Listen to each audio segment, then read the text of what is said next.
Hello everyone and welcome back to StephenPlays Magic the Gathering Duels of the Planeswalkers. My name is Stephen George, I play video games, and today we're playing Magic. When we last left off, we took out Chandra. Mighty fast, mighty good, using, well, I guess really a taste of her own medicine. Today, we're going to be battling Elspeth once again.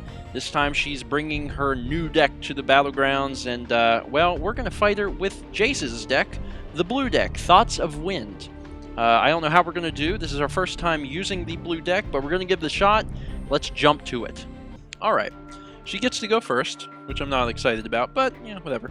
We have 3 land, a 1/1 flyer that can only block creatures with flying. We have a Wall of Spears, which is a really nice card. Snapping Drake, flying 3/2, and a flying 4/4. It's another terrible hand, actually. I will keep it. Alright, let's see what she's going to do. She has a land, obviously. I wouldn't want her to keep her hand if she didn't have one. And what did we draw? We drew Tidings.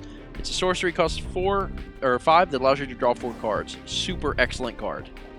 Let's put this out there and get Cloud Sprayed out. Alrighty. And our turn is over since we simply have nothing more to do. Hit her second mana drop. Playing anything? Angel's Feather. This is similar to Dragon's Claw except for white. Whenever a player casts a white spell, you can gain life. So, since she's going to be casting white spells, she'll be gaining some life this game. Alright, now that I have 2 mana available to me, I can do, well, nothing. I can swing, so I might as well do that. No blockers. Bam. Alrighty. Now, the chances are I'm probably going to take a beating in the beginning of this game. Probably. She's not doing a whole lot right now, but generally, blue takes a beating in the beginning until it establishes itself. However, if it establishes itself, it's over. Blue will control the game. This is the first step in doing that. I'm knocking you down to 18. Not doing a whole lot. Alrighty. Let's see what you got. Playing something. The Youthful Knight, the 2/1 first strike. Youthful Knight's going to be very hesitant to attack me because I have a 2/3 defender first strike. I just drew Boomerang. It's an instant that allows me to return target permanent to its owner's hand. This is useful because it's not just a creature. Permanent means anything that stays on the battlefield, meaning pretty much every card except instants and sorceries. So, for example, you know that really crappy enchantment that Elspeth has?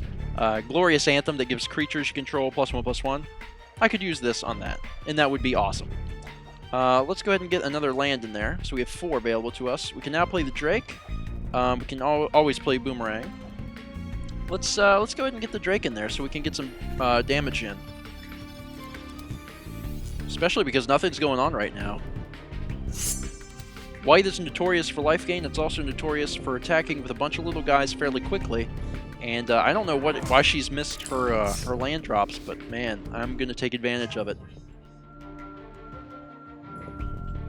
She's not going to attack. What you got?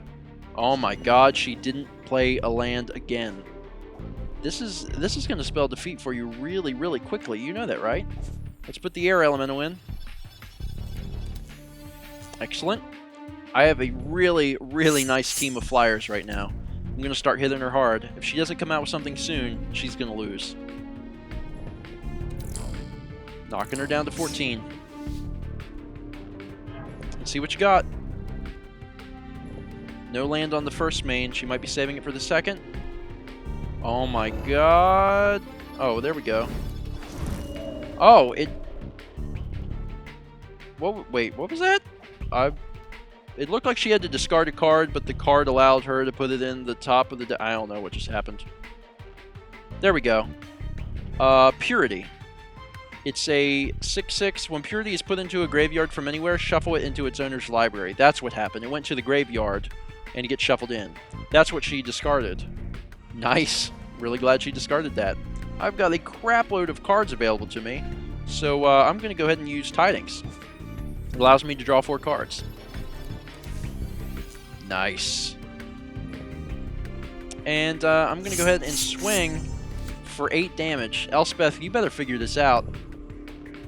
I do not know what's up with you. Holy Day, prevent all combat damage. Interesting. And she gains a life for that. So no damage is dealt. Interesting, interesting.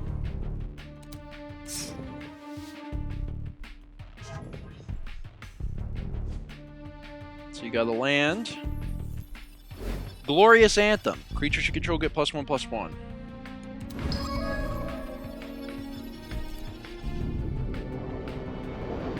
Not a big fan of that card, not at all. Now suddenly, her creature isn't very frightened of me, because she knows that if I block, we'll both die, and she's willing to bet that I'm not willing to let that happen. And she's right. I really don't want to lose my creature, so I'll take the 3. Alright, down to 17, but you're at 16. Alright, yet another creature on the battlefield. One of the cards I drew, Memory Erosion. Whenever an opponent casts a spell, that player puts the top 2 cards of his or her library into their graveyard. Interesting. Let's go ahead and get another Wall of Spears out there. And we could use Boomerang to put the Glorious Anthem back, but quite honestly, it's not going to do us any good because she's just going to play it again. We'll do Memory Erosion instead.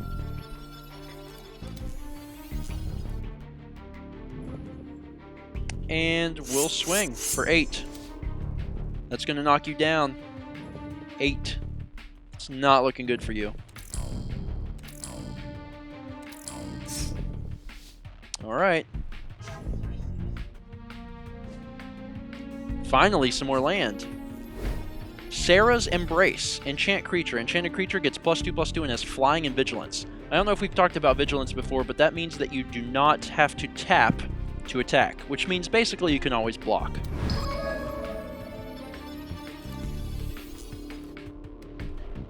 Interesting. Huh. That thing got pretty big pretty quick. Dang, 5 damage. That's almost impressive. If it weren't for the fact that, well, I've got some really awesome stuff in my hand, and I'm just not concerned. Swinging for 8. You got any way to do anything about it? Ah, piss. I meant to boomerang the thing before, and I hit the button, but it was a second too late. Darn it. That's unfortunate. Whatever. I'm going to boomerang this card. I should have done it a split second before so it would have been done.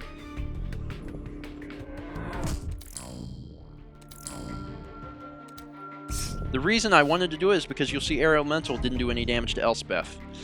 My fault. Should have hit the button sooner. Will it cost me the game? I don't know. Could. Let's see what happens. She's gaining life. She's at 8. I should have enough to kill her. I guess I could have canceled that monk. Pretty sure I got her, though. I can do 8 damage easy right here. Unless you have a Holy Day. It's, you're going to be full of holes. I'm funny. That wasn't that funny.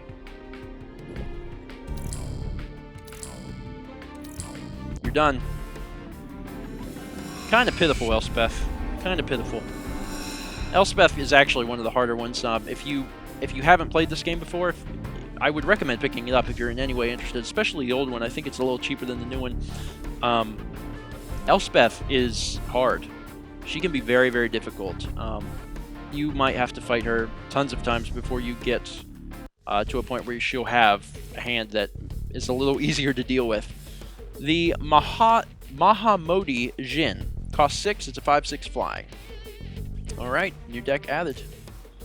And that's going to be it for this episode. If you enjoyed this episode in any capacity, please click like. Haven't done so already, highly consider subscribing to Stephen Plays, new video game episode every single day.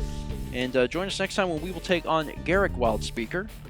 And hopefully he won't be such a pansy as Elspeth was. Elspeth was quite frankly a pansy. That was kind of a ridiculously easy battle.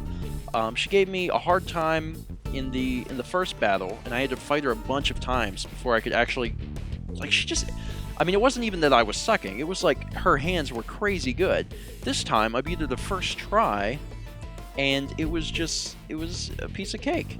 Hopefully Garrick will put up more of a fight, but I do still expect to beat him. Anyway, join us next time. We'll take out Garrick. Thanks for watching. See ya.